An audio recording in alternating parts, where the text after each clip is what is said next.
Olá pessoal, vamos então para a nossa aula de superrevisão de exame da OAB. Bom, eu vou falar de direito civil, né? Minha parte é direito civil. Eu sei que é muito complicado porque a gente fala em superrevisão. O que significa essa superrevisão? É uma aula de 40 minutos de direito civil.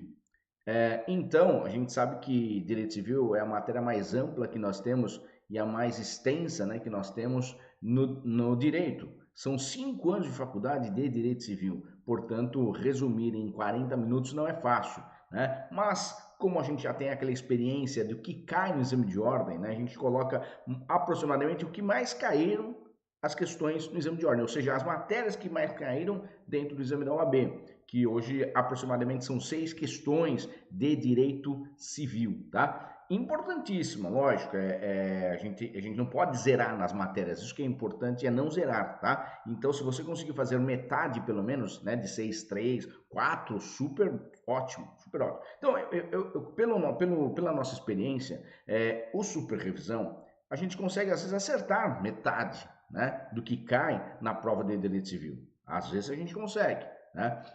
É claro que não dá para a gente só se ater a essa parte. Esta aula é mais para os alunos que realmente querem fazer uma relembrança, né? Fazer aí um apanhado para tentar lembrar de tudo que estudou, tá? Então vou pegar as partes mais importantes que mais caem no exame de ordem para passar para vocês nesta aula, certo? Vamos então lá, aula de super revisão em Direito Civil para o exame da OAB, exame de ordem.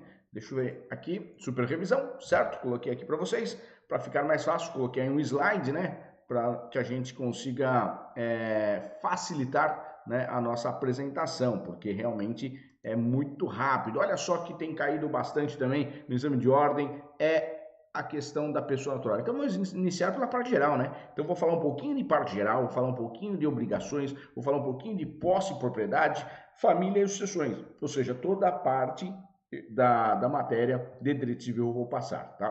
Por quê? Se a gente escolher uma só, muitas vezes acaba dando azar e não cai nada. Aqui é mais fácil eu conseguir atingir, né? Às vezes em cheio, às vezes na borda da questão, tá? É muito mais fácil, porque eu coloquei o que mais cai, as matérias que mais caem no exame, e aí vou passar um por um, tá? Um por um. Então vou dividir aí em 5 matérias, né? Parte geral, obrigações, posse e propriedade, família e sucessões, certo? Tudo junto aí. Então vamos lá. Da pessoa natural, ou das pessoas naturais, o que bastante cai no exame de ordem, no preparatório do exame de ordem, é quanto à sua capacidade, né? Nós temos lá a capacidade de direito, de fato, plena e limitada. A capacidade de direito é aquela que todos têm. Basta nascer com vida, já colocando a salvo os direitos do nascituro. Toma cuidado que o nascituro já tem direitos assegurados. Ele não tem personalidade civil, mas tem direitos assegurados. Eu costumo dar o exemplo até quando uma mulher está grávida do seu marido, né? E o seu marido morre, ou seja, presume-se que o pai dessa criança é esse marido, ele morreu. Os direitos hereditários eles já estão assegurados para esse nascituro. No entanto, para que esse nascituro receba, tem que nascer com vida, tá? Então, personalidade civil, nascimento com vida, mas já coloca a salvo os direitos do nascituro. Então, capacidade de direito, todos têm, basta nascer com vida, todos têm. Menor de idade, um incapaz maior, todos têm capacidade de direito. Agora, capacidade de fato, nem todos têm. O examinador gosta muito desta palavra chamada capacidade de exercício. Se você ouvir falar em capacidade de exercício, é a mesma coisa que capacidade de fato. Esta nem todos têm, né? Esta daqui, normalmente, quem detém a capacidade de fato são os maiores de 18 anos. Eu falo normalmente porque às vezes o maior de 18 também é incapaz, tá? Mas, normalmente, capacidade de fato, quem é maior de 18 anos, a partir do Código Civil de 2002. Antigamente, antes do Código Civil de 2002, era 21 anos, hoje 18 anos de idade. A partir dos 18 anos de idade tem a capacidade de exercício, capacidade de fato. O que significa isso, capacidade de fato? Capacidade de praticar atos por si só da vida civil. Praticar todos os atos da vida civil por si só. Tá? Um menor pode praticar? Pode, desde que seja representado. Se for relativamente incapaz, desde que seja assistido. Tá? Agora, de fato, maior de 18, pode praticar por si só. A de direito é aquela de aquisição, de uso e de gozo. Hein? A capacidade de direito é aquela de aquisição, uso e gozo. Tá? a de fato é de exercício, de praticar atos por si só. Este que nem todos têm, tá? Só maior de 18 anos. Portanto, quem tem capacidade plena? Todos nós. Nós temos a capacidade plena, maior de 18, com pleno discernimento. Claro que eu estou falando esse discernimento, mas hoje não se encaixa muito por causa da Lei 3.146, tá? Mas é possível que aquele que não tenha pleno discernimento seja declarado incapaz pelo juiz, pelo magistrado, que eu vou explicar daqui a pouquinho para vocês, tá? Então, capacidade de fato, a regra é que todos maiores de 18 anos têm a capacidade de fato e de direito juntos, é a chamada capacidade plena. E a limitada, quando somente tem a capacidade de direito. Quem tem a capacidade de direito somente tem a capacidade limitada, certo? Vamos lá para a outra parte. Aqui, ó, quanto à incapacidade, agora aqui que eu quero explicar direitinho, porque teve alterações em 2015, muitas alterações, tá?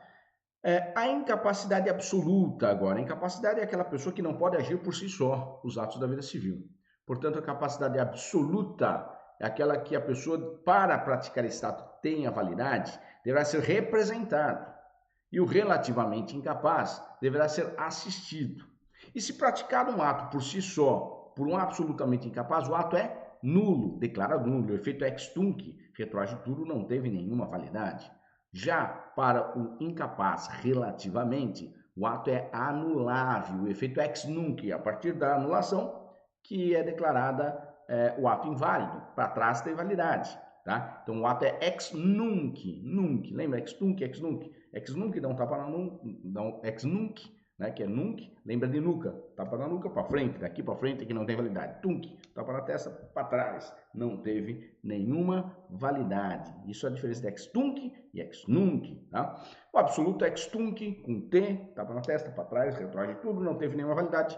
Ex nunc com N, tapa na nuca para frente, portanto, a partir desse momento é que não tem validade, para trás teve, tá? Esse é o relativamente incapaz. Agora, quem são essas pessoas?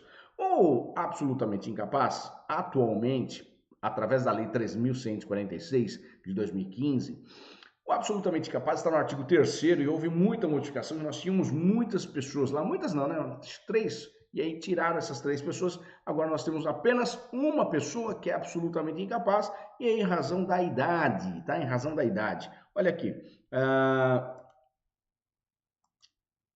Artigo 3º, aqui, ó. São absolutamente incapazes de exercer pessoalmente os atos da vida civil os menores de 16 anos. Menores de 16 anos. A minha figura ficou ali na frente e não teve jeito, tá? Mas aqui, ó. São absolutamente incapazes de exercer pessoalmente os atos da vida civil os menores de 16 anos. Portanto, menor de 16 anos, incapaz absolutamente. Praticou o ato é nulo, não teve nenhuma validade. O efeito ex tunc, que retroage tudo, não teve nenhuma validade. Portanto, quem são os absolutamente incapazes? Apenas os menores de 16 anos, certo? Olha quantas foram revogadas pela Lei 3.146 de 2015, o inciso 1, o inciso 2, o inciso 3, tá? Mas não vou comentar em tempo isso porque não vai valer a pena, que é uma super revisão e a gente vai perder tempo aqui, tá? Vamos lá para outra. Quem são os relativamente incapazes? Artigo 4º, aos relativamente incapazes, ó, ficou aqui a minha imagem aqui em cima, mas eu vou ler para vocês, tá?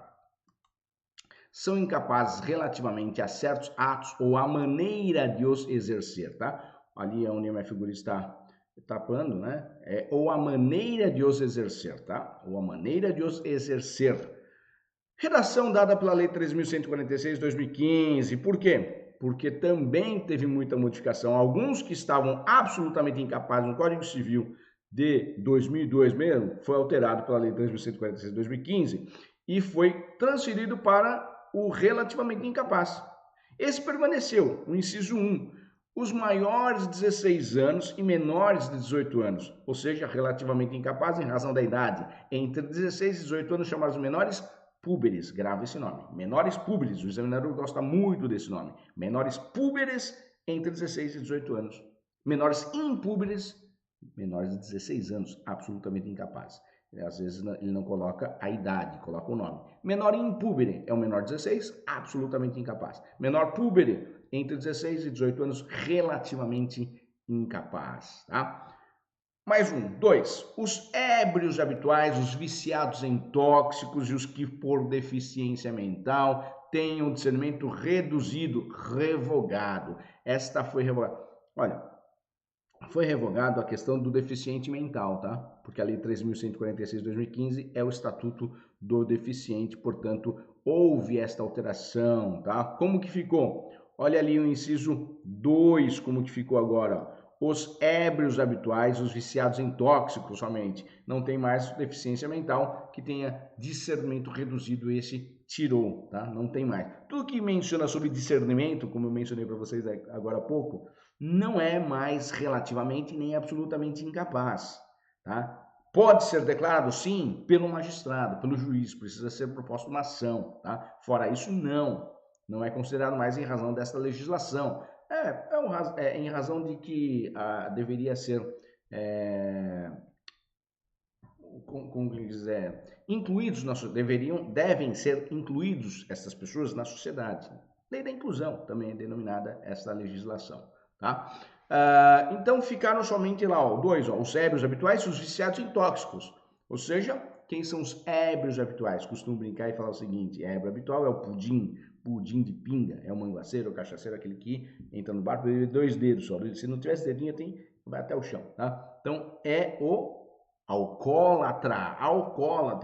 Tecnicamente, são chamados de dipsômanos. Grave esse nome, dipsômanos, tá? Se o examinador perguntar como dipsômanos, é o ébrio habitual, é o alcoólatra, tá? É o alcoólatra.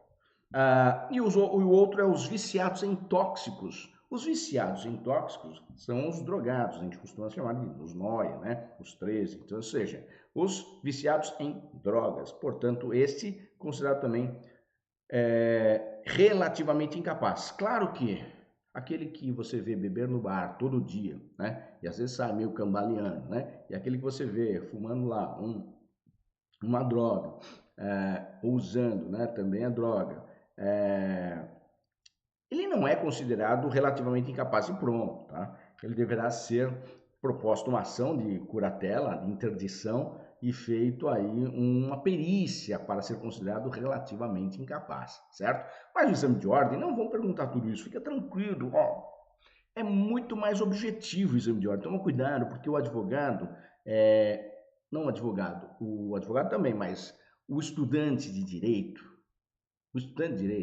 bacharel em direito, ele fica pensando em muitas coisas, né? Mas e se acontecer? E se ferrou, né? Porque se você ficar pensando assim, você não consegue acertar a questão.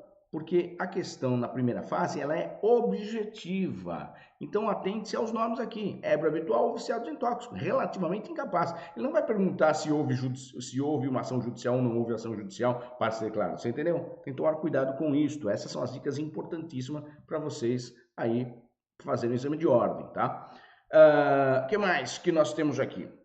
3. O 3 também foi revogado. Os excepcionais sem desenvolvimento mental completo.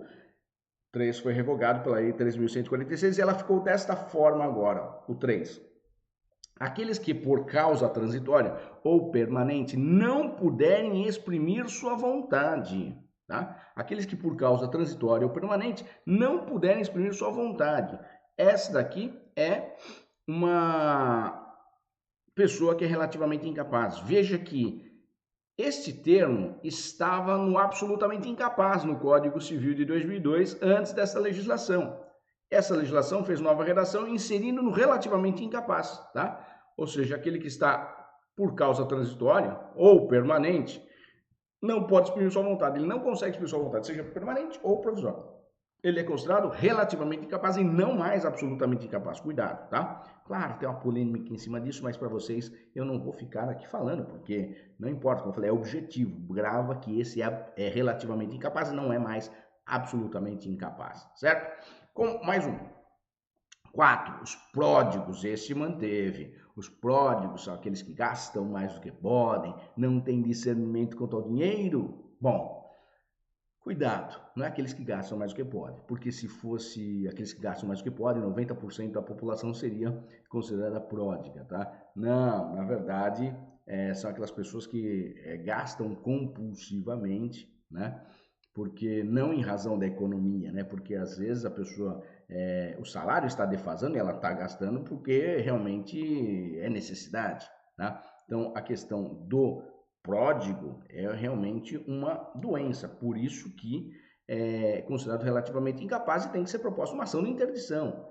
É aquela pessoa que gasta compulsivamente, sem necessidade, acaba com todo o dinheiro, sem necessidade, tá? Não estou dizendo aquela pessoa que começa a fazer dívida porque precisa manter sua família, precisa manter a si próprio, né? Para as suas próprias necessidades, não é isso, tá? Então, os pródigos não seriam aqueles que gastam mais do que podem, não. São aqueles que gastam de forma compulsiva, sem necessidade e sem qualquer tipo de consciência, né? De consciência. Lembra aqueles que são viciados em bingo, em jogos, né? De azar principalmente, tá? E o parágrafo único e último agora aqui, a capacidade dos índios será regulada por legislação especial, que foi dada a nova redação para a seguinte redação: a capacidade dos indígenas será regulada por legislação especial. Ou seja, tirou os índios, né, tirou a palavra índios e colocou indígenas, tá? Um pouca alteração, mas aqui é importante porque os índios têm a diferença na questão da capacidade. Índio maior de 21 anos alfabetizado, plenamente capaz. Aí muda um pouco porque você tem que seguir o Estatuto do Índio, Lei da FUNAI e assim por diante, tá? Então, índio maior de 21 anos, alfabetizado, plenamente capaz, tá? Bom, vamos lá prosseguir, vamos lá para obrigações já, senão a gente já não consegue terminar, que é muito rápido essa super revisão. Olha aqui, ó. Vamos para essa parte das obrigações, porque senão a gente não consegue terminar. Das obrigações, da modalidade das obrigações, nós temos a obrigação de dar e a obrigação de fazer e não fazer, tá? A obrigação de dar, já o próprio nome está dizendo, né? É a mesma coisa que entregar. Dar e entregar é a mesma coisa, tá? Mesma coisa. Obrigação de dar e entregar é a mesma coisa. Dentro da obrigação de dar, nós temos a obrigação de dar coisa certa e coisa incerta. Coisa certa e coisa incerta. Na obrigação de dar coisa certa, é um bem que é determinado, detalhado, especificado. Essa é a obrigação de dar coisa certa, tá? Certa, detalhada, determinada, tá? E a outra situação importante da obrigação da coisa certa, eu vou dar um exemplo para vocês. Eu emprestei, por exemplo, um Fusca laranja 66, aquele que era da Telesp antigamente, vocês nem se lembram, né? Fusca 66, que era laranja e era da Telesp antigamente, né? Era um Fusca laranja que existia. Então, um Fusca laranja 66, que era da Telesp antigamente, eu emprestei para fulano, para me entregar em tal dia. E ele, no dia avançado para me entregar, né? Ele, a 300 km por hora, difícil com Fusca 66, mas 300 km por hora, acabou sofrendo um acidente e pegou fogo, o Fusca acabou com o Fusca todo. E agora? Ele é obrigado a me indenizar? Sim, se ele foi o culpado, né? Ele é obrigado a me indenizar.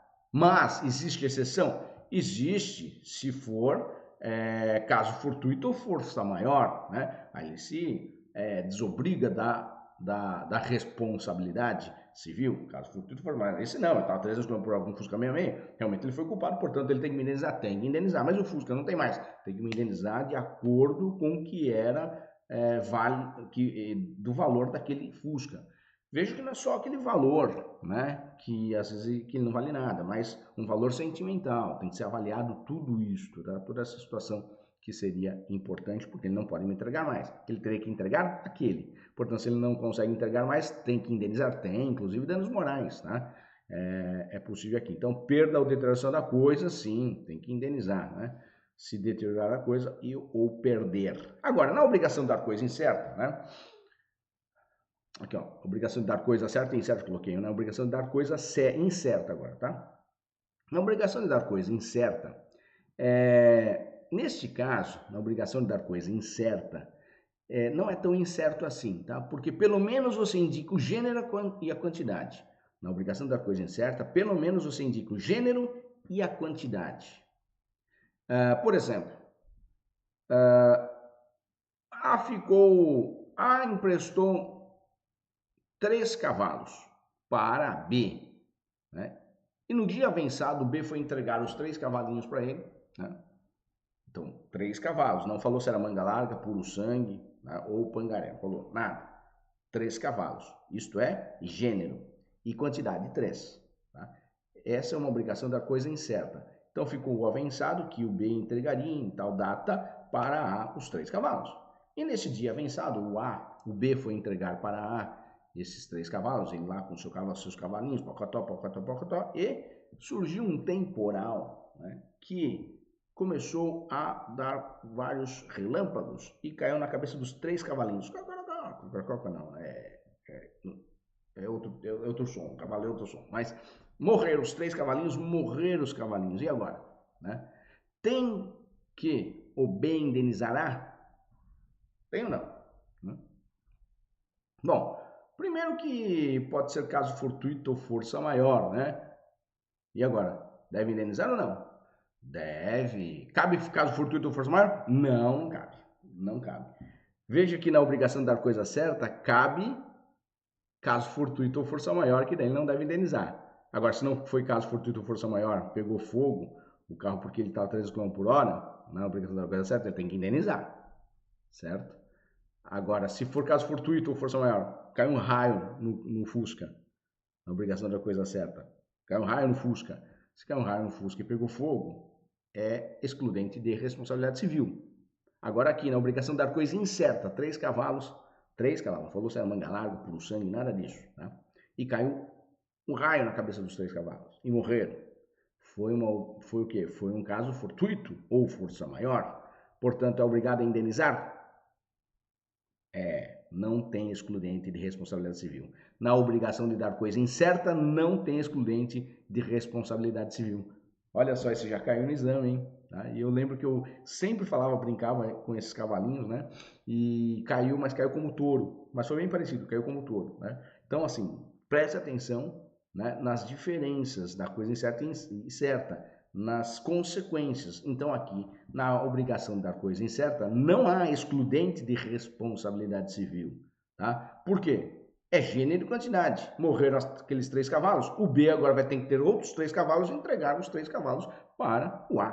Tá? Então, aqui não há excludente de responsabilidade civil. Tem que indenizar? Tem. Tem que indenizar de qualquer forma, seja culpado ou não seja culpado, seja caso fortuito ou força maior.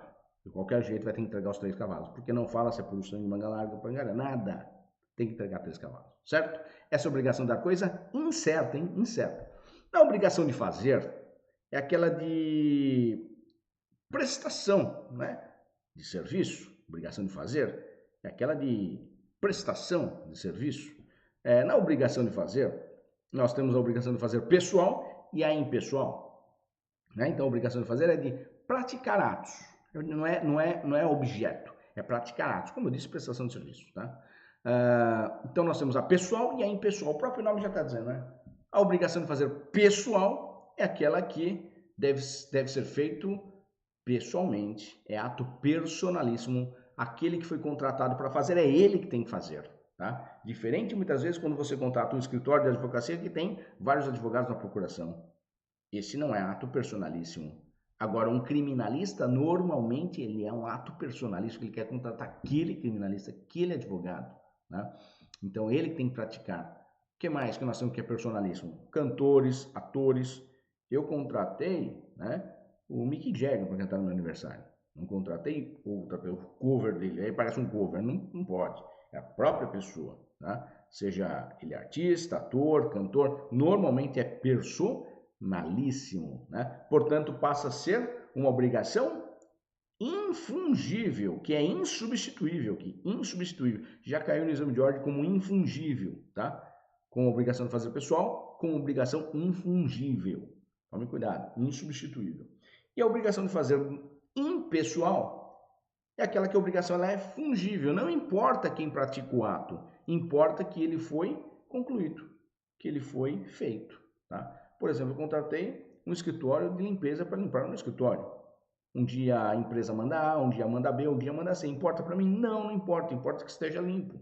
Isto é uma obrigação de fazer impessoal. Portanto, ele passa a ser uma obrigação fungível, ou seja, substituível, que já caiu com esses nomes, entendeu? No exame de ordem. Então, cuidado com isso também. Bom, na obrigação de não fazer, a obrigação de não fazer é de não praticar atos. Aqui, quando que ocorre a mora? Quando que o devedor entra em mora? Ou incorre em mora, né? Quando ele faz. Se a obrigação aqui é não fazer, quando ele pratica, quando ele faz, aí ele entra em mora. Tá? Por exemplo, um contrato de locação para fins residenciais. Se é para fins residenciais, o locatário não pode estabelecer um comércio. Se ele estabelecer um comércio, cometeu uma obrigação de não fazer, portanto, ele vai sofrer, vai estar em mora e vai sofrer penalização. Tá? Então, ele fez um contrato de locação para fins residenciais. Significa que ele não pode, né, estabelecer um comércio ali. Um exemplo, então, a obrigação de não fazer. Vamos lá para outra parte, né? Que é meio corrido, né? Meio corrido, vamos lá. Ações possessórias, essa é outra parte que cai bastante das ações possessórias na posse, né? Matéria da posse, normalmente cai as ações possessórias e eu achei legal, interessante colocar essa parte aqui. As diferenças. O que são ações possessórias? São os meios de defesa da posse. Ações possessórias, meios de defesa da posse. Ação de reintegração na posse. Eu sei que nós temos 3 espécies: ação de reintegração na posse, manutenção na posse e interdito proibitório. As 3 ações possessórias, tá? Aquelas outras de obra nova, não, aquilo lá não é ações possessórias, tá? Não são ações possessórias.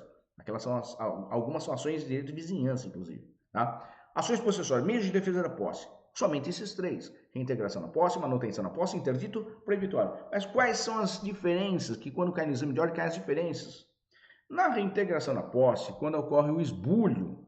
Esbulho. E o que significa esbulho? Esbulho é perder a posse. Perdeu. Né? Perdeu. Tem gente que ainda fala assim, fui esbulhada. Nem sabe o que é. Se soubesse, não teria falado isso, né? Outros pior, falam, fui esbugalhada. É pior ainda. Tá? Então, reintegração na posse, quando ocorrer o esbulho é a perda da posse. Ouviu falar na palavra esbulho, é a perda da posse, portanto, recai aí a reintegração na posse, cabe reintegração na posse. Perdeu. Veja que não é perda parcial e perda total. Perdeu, seja em parte ou total, é reintegração na posse, é esbulho possessório, tá? Manutenção na posse. Quando ocorrer a turbação. O que é turbação? Tentativa de esbulho. Está tentando, veja que não é em parte que ele esbulhou. Tentando esbulhar. Ele invade e volta. Invade e volta. Uma vez caiu assim no exame de ordem. Fazendeiro A e fazendeiro B. Quando o fazendeiro A saía de sua fazenda, B avançava a sua cerca. B voltava, retraía. B saía, avançava. B voltava, retraía. B saía, avançava. B voltava, retraía. E assim por diante. A voltava, B retraía. E quando A saía, B avançava novamente. A voltava, B retraía. Era sempre assim, vai e volta, vai e volta. Isto é turbação, não é esbulho. O esbulho é quando o A sai, o B avança a cerca e o A volta e ele não retrai, ele mantém ali. Isto é um esbulho parcial e é reintegração. Agora, vai e volta, é manutenção na posse, é chamada de turbação. O que é turbação? Tentativa de esbulho. Muitos costumam, para vocês gravarem e não esquecerem mais, né, os alunos. Turbação significa perturbação. Turbação, perturbação. Está perturbando, está enchendo a paciência. Então, turbação, perturbação. Tá? Facinho aí. Cabe manutenção na posse. Muita gente erra aí, tá? Muita gente erra aí. Porque se vai e volta, manutenção não é reintegração. Se vai e fica, aí é reintegração. Interdito proibitório. Interdito proibitório ocorre quando ocorrer, todo mundo diz assim, quando ocorrer a tentativa. Não, a tentativa é manutenção. Quando ocorrer a ameaça. Interdito proibitório quando ocorrer a ameaça ao esbulho ou à turbação. Se ocorrer uma ameaça ao esbulho ou à turbação, interdito proibitório. Por exemplo, as pessoas que ficam ameaçando a invadir o seu terreno, a invadir a sua fazenda. Cabe uma ação de interdito proibitório para estancar esta ameaça, tá? Então, quando cabe interdito proibitório, diferente interdito possessório, hein? Interditos possessórios é a mesma coisa que ações possessórias, são os meios de defesa da posse, mesma coisa. Interdito proibitório é uma espécie de interditos possessórios, tá? Portanto, interdito proibitório cabe quando houver ameaça ao esbulho ou à turbação, tá? Cabe liminar em todas essas ações? Cabe liminar. Quando? Quando o esbulho, a turbação, a ameaça for a menos de ano e dia. Se for a menos de ano e dia, cabe liminar, ou seja, imediatamente será restituída a sua posse ou tirada a sua turbação ou tirada a sua ameaça, certo? Bom, vamos lá para a próxima, que a gente não perde tempo. É uma super revisão, super revisão. Vai fazer muito bem para vocês, hein? Faz muito bem, vocês vão ver que vai acabar fazer com que a sua mente comece a relembrar tudo o que você estudou, tá? Isso é bem bacana, essa revisão. Eu sempre gosto, porque normalmente tem que conseguir acertar às vezes 3 questões, é legal, bem bacana. Vamos lá. Da propriedade, nós temos aqui o que eu entendo que é mais importante, é a aquisição da propriedade imóvel. Formas de aquisição da propriedade imóvel, nós temos ali, ó, pelo registro, pela cessão, pelo direito hereditário, pelo uso capião, pela desapropriação judicial ou indireta, tá? Essas 5 situações, pelo registro, como é um bem imóvel, então ele é formal. Sempre a forma de aquisição ela tem que ser formal, é registrada, porque a posse ela é informal, a posse ela pode ser passada para outro por um contrato particular ou às vezes até verbal, mas a propriedade ela é através do registro imobiliário. Tem imobiliário, tem cartório de registro de imóveis que coloca até assim na margem da certidão, né? Quem não registra não é dono, realmente. Eu só tenho escritura pública de compra e venda. Eu provo que eu sou comprador perante o vendedor, mas eu não provo contra terceiro. Se eu registrar no registro de imóveis, eu provo que eu sou dono, proprietário perante terceiros. Fez efeito erga omnes, então pelo registro imobiliário. Pela acessão, aí nós temos algumas espécies. Pela acessão o que é acessão? Acréscimo da propriedade imóvel, acréscimo da propriedade imóvel, tá? Aí seria pela acessão. Duas espécies, a acessão natural e a acessão artificial. A acessão natural, formação de ilhas, aluvião, avulsão e álveo abandonado. São essas 4, tá? E artificial é aquela que tem intervenção do homem. Portanto, são as construções e as plantações. Construções e plantações. Não dá para explicar cada uma delas, porque é uma super revisão aqui para vocês lembrarem dessas palavras, tá? Lógico, num curso completo, aí vocês vão ter toda essa parte dessa matéria, mas é mais para reativar a sua memória para fazer o exame. Ou seja, isso aqui é para a semana do exame, né? A semana do exame, ou até um dia anterior para reativar, né? Então vamos lá. É claro que você não vai falar assim, eu vou fazer esse curso, eu não fiz nenhum, só vou fazer a revisão. Não dá, né? Aí é muito complicado, muito difícil conseguir a aprovação. Mas isso reativa, se você estudou, isso vai reativar, é muito bom, muito bom. Então, pelo direito hereditário, né, que aí ocorre com a sucessão, morreu o autor da herança, vai para os seus filhos, por exemplo, né, vai para a ordem de vocação hereditária. E o outro é pelo uso capião, que também não dá para falar item por item, mas pelo uso capião seria, tem uso capião de bens móveis também, mas aqui é dos bens imóveis, tá? Uso capião, nós temos algumas espécies de uso capião, né? Nós temos o uso capião extraordinário, que são 15 anos de posse mansa, pacífica e ininterrupta, né?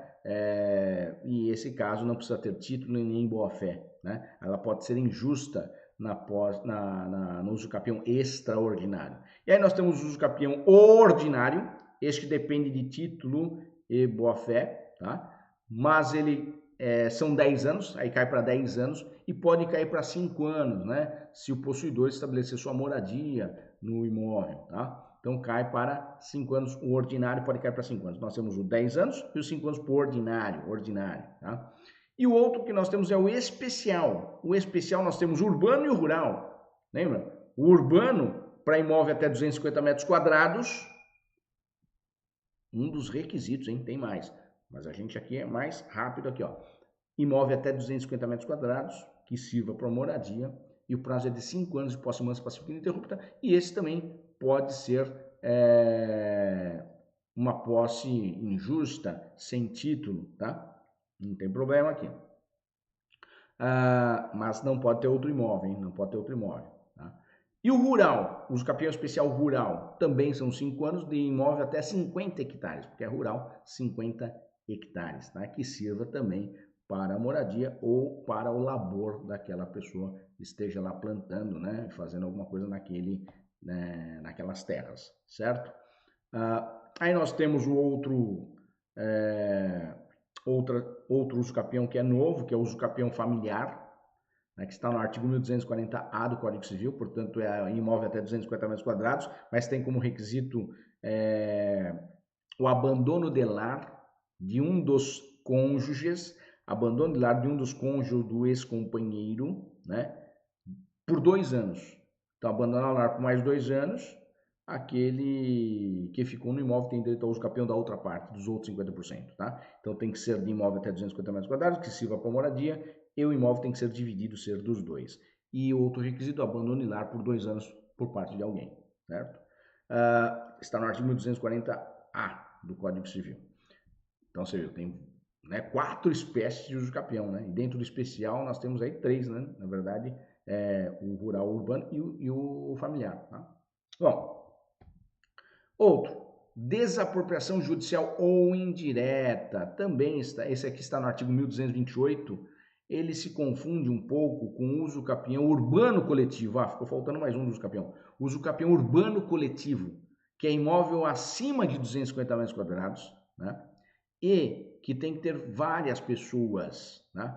Várias pessoas, de imóvel até 250 metros quadrados. E que seja esse uso capião chamado uso capião, que eu falei agora, que acaba confundindo com desapropriação judicial ou indireta, né?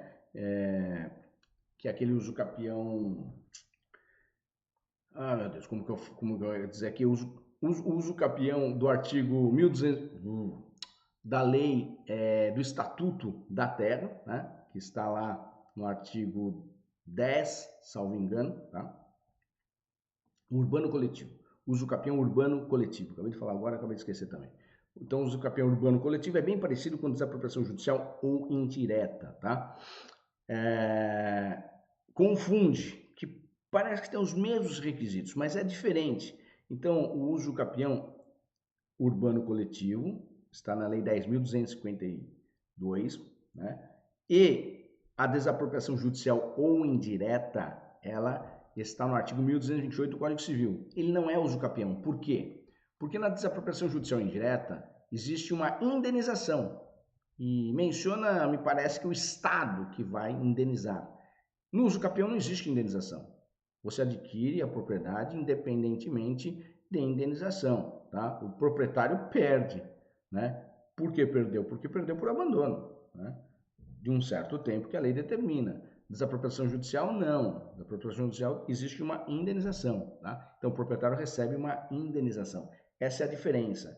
É que eu estou fazendo um pouco mais rápido aqui, porque é uma super revisão, é só para mostrar realmente as diferenças básicas para vocês na hora de prestar o exame da OAB, certo? Vamos lá. Outro. Vamos lá, agora parentesco também, importantíssima aí essa parte do parentesco, que costuma cair bastante parentesco no exame de ordem. Divide-se em graus, linhas e espécies. Graus, primeiro grau, segundo grau, terceiro grau, quarto grau, quinto grau. Dependendo da linha, os graus são infinitos. Dependendo da linha, só vai até o quarto grau. Por exemplo, linhas reta, que são os descendentes e os ascendentes, tá? Por exemplo, linha reta descendente, filhos, netos, bisnetos, trinetos, tetranetos, e assim por diante.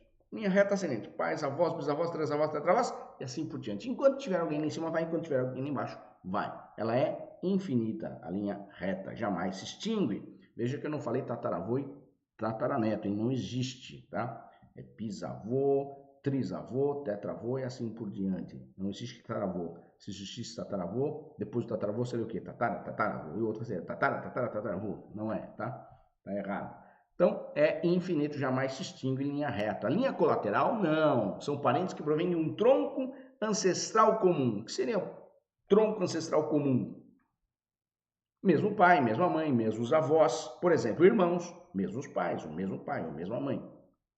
tios e sobrinhos, mesmos avós, primos, mesmos avós, tá? Esse só vai até o 4º grau colateral que o legislador colocou, que está no artigo 1592 do Código Civil. Só vai até o 4º grau, não tem mais que 4º grau. Antigamente até o 6º grau, hoje só vai até o 4º grau, tá? Então, para vocês gravarem, não vou desenhar tudo aqui que não dá tempo, mas para vocês gravarem, não existe o 1º grau colateral, não existe, é a partir do 2º. Quem é o 2º grau colateral? Irmãos. 3º grau colateral, tios e sobrinhos. 4º grau colateral, primos, tios, avós e sobrinhos netos. 4º grau colateral, primos, tios, avós e sobrinhos netos. 4º grau colateral, só vai até aí o parentesco, tá? Espécie de parentesco, nós temos o natural, que o próprio nome está dizendo, decorre de laços consanguíneos, provém dos mesmos laços de sangue, que dentro do natural nós temos o parentesco duplo e o simples.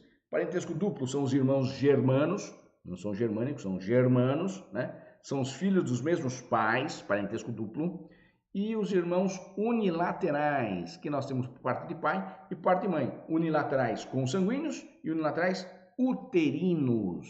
Os consanguíneos por parte de pai. Os uterinos, já está dizendo o próprio nome, irmãos por parte de mãe, tá? Caiu uma vez no parentesco duplo, 2 irmãos que casam-se com 2 irmãs. 2 irmãos que casam-se com 2 irmãs. Esses 2 casais tendo filhos, esses filhos entre eles vão ser o quê? A maioria respondeu primos. Não, era mais completa a resposta, né?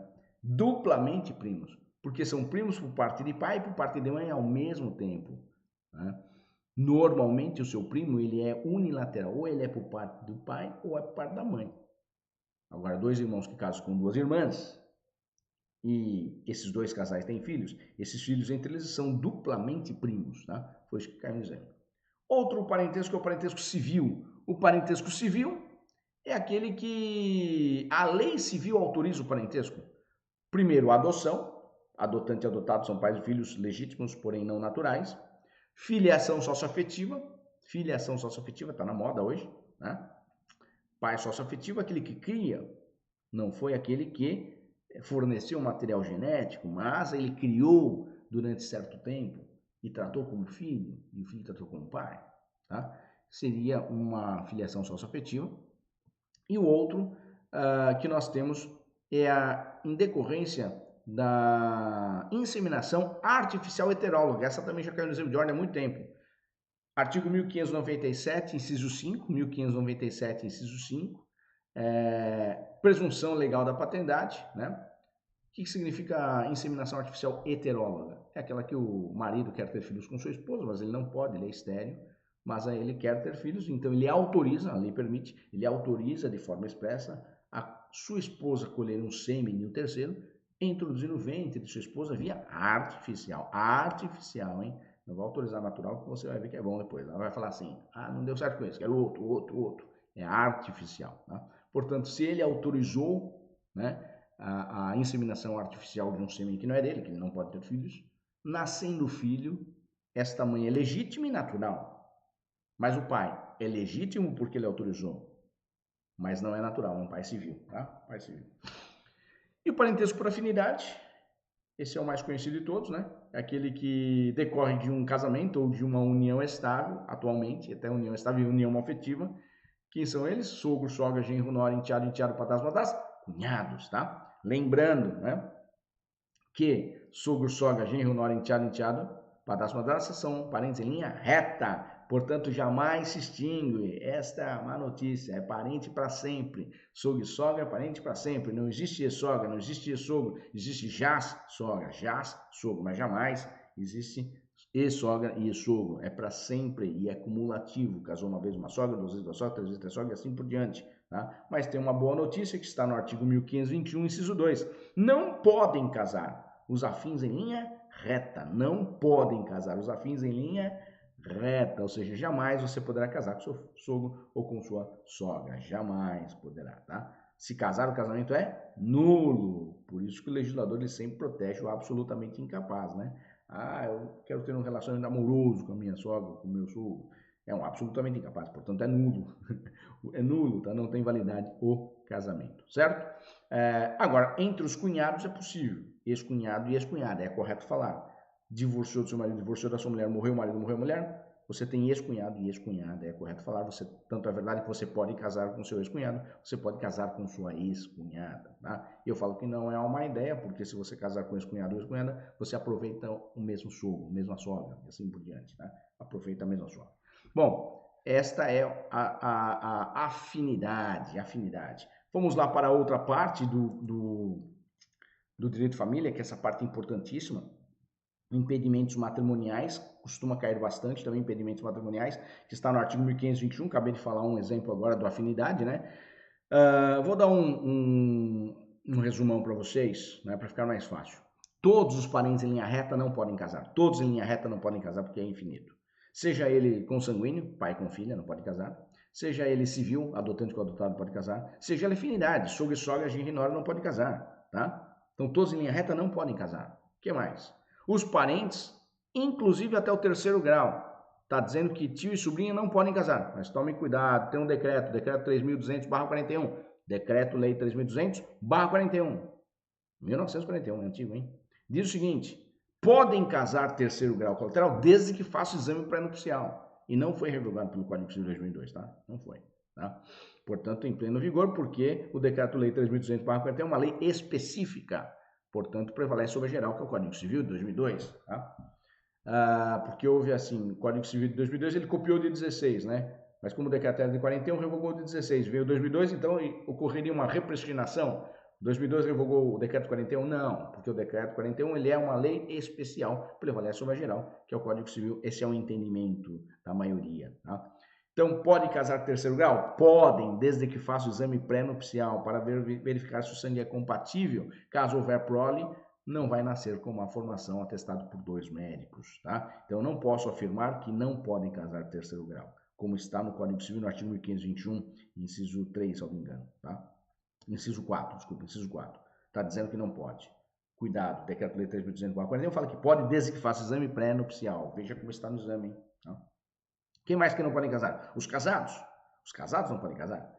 Se casar, o casado casar de novo, é nulo o segundo casamento. Tem gente que faz isso? Tem, tá? Porque ainda não tem interligação, né? Nos cartórios todos, né? Querem fazer pelo CPF agora, né? Porque tem que declarar o CPF agora. Certidão de nascimento, óbito, casamento, tudo, né?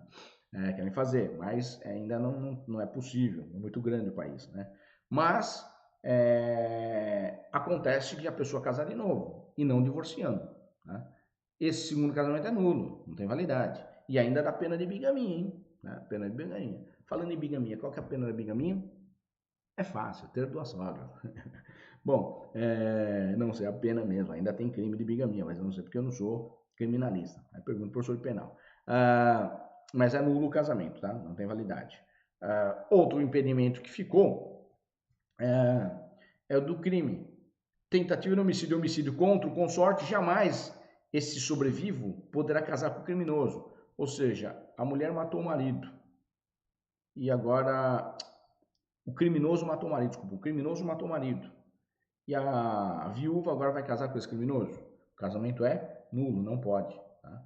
Não pode, porque se ele foi condenado tras julgado que matou o marido, jamais a esposa, né, viúva, vai poder casar com esse criminoso, tá? Impedimento matrimonial.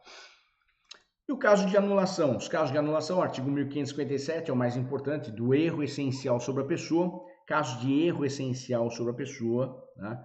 Por exemplo, sobre a honra e boa fama, você não sabia sobre a honra e boa fama dele ou dela, né? Pode anular? Pode, porque você não sabia, tá? Não sabia. Honra e boa fama, veja bem, tá? Não é questão da troca de sexo, hein?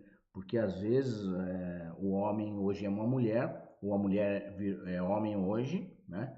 E alterou a certidão de nascimento, que hoje é possível, tá?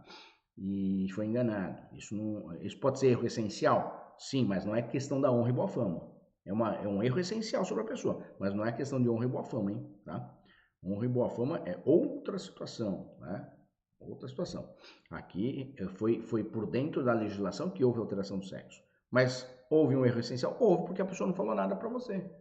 Né? E você casou com uma mulher pensando que era mulher e não era homem, né?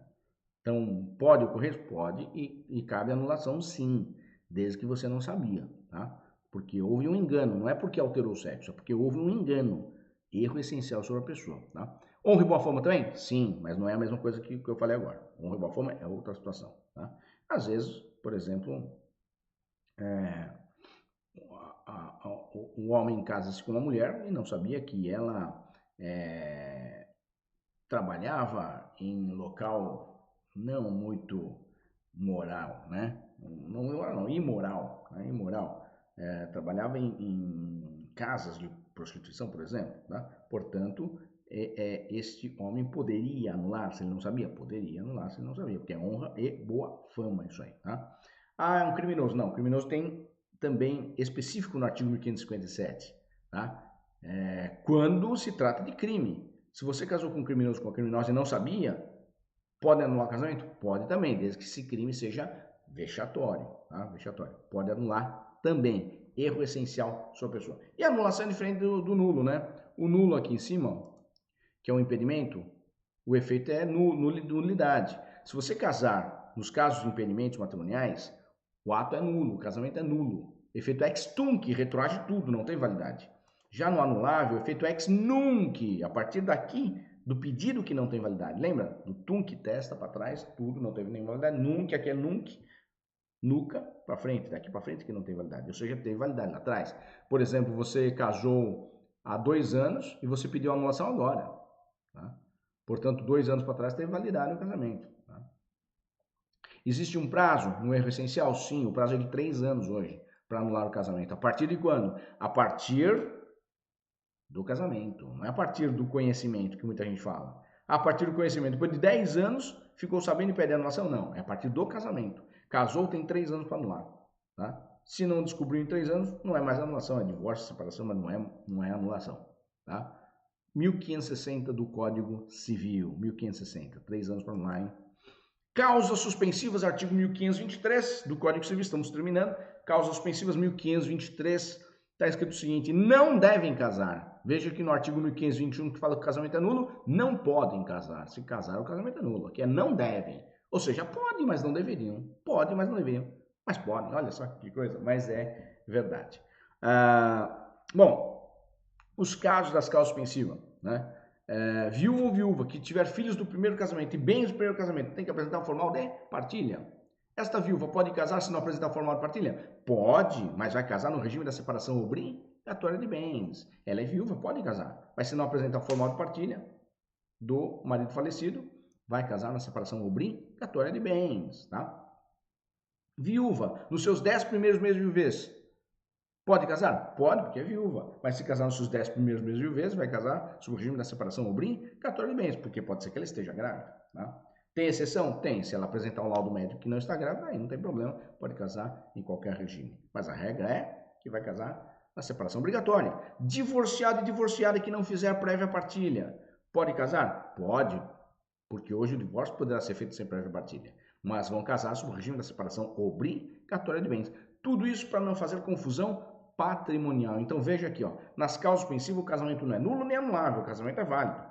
No entanto, vão casar sob o regime da separação obrigatória de bens, certo?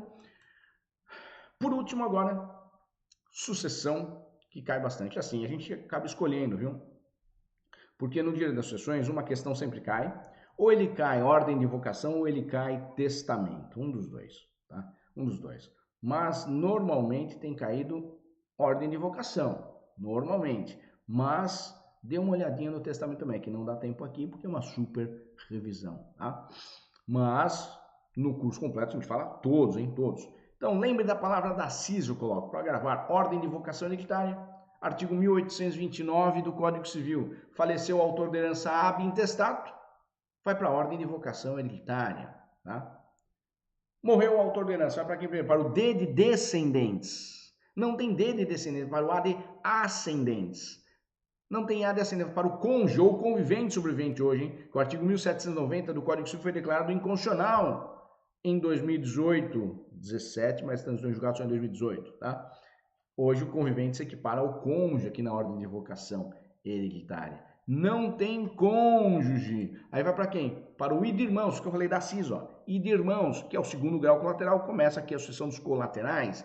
Não tem irmãos, é para os sobrinhos, terceiro grau colateral. Esta é uma boa dica da CIS. Por quê? Nós temos 2 parentes em terceiro grau colateral, tios e sobrinhos, só que os sobrinhos preferem os tios. Está lá no artigo 1843 do Código Civil. Os sobrinhos preferem os tios, 1843 do Código Civil. Portanto, Assis.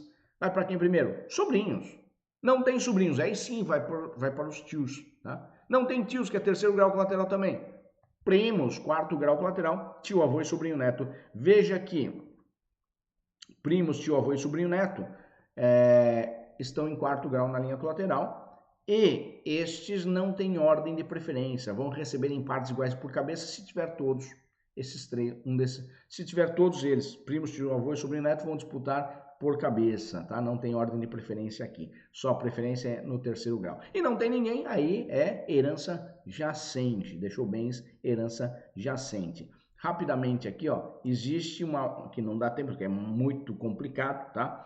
Que o descendente hoje, dependendo do regime de bens, o cônjuge concorre com os descendentes de cujos. O cônjuge ou companheiro, ele concorre com os descendentes de cujos. Quando que o cônjuge ou companheiro concorre com os descendentes de cujos? Nos bens particulares. Por exemplo, no regime da comunhão parcial de bens.